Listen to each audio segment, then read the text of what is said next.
Amen. It's by God's grace. So don't look down on your neighbor. Don't look down on your friends. Don't look down on your siblings. Don't look down on your acquaintances because they have not reached where you are now.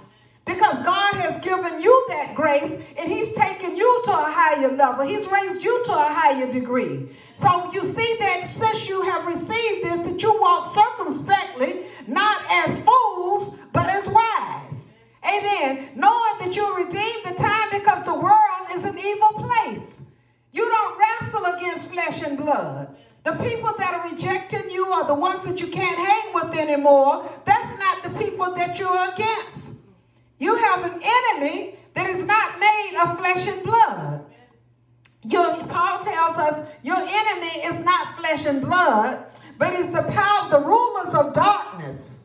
Amen. The rulers of darkness of this world and spiritual wickedness in high places. Who is that being that we're talking about? We're talking about the devil. We're not talking about the president. We're not talking about Congress. We're not talking about the school board superintendent. We're not talking about the principal of the school. We're not talking about the professor. We're talking about spiritual wickedness in high places. Amen. We're talking about powers and rulers of darkness in this world.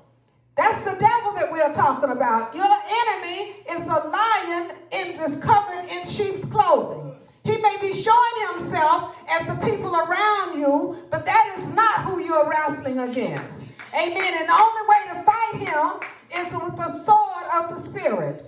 The sword of the Spirit is what God has given you to fight with. Now, he's given you a lot. He's given you many weapons. We know we have all these weapons. We have salvation, the belt of truth. We have all of these weapons where we have peace.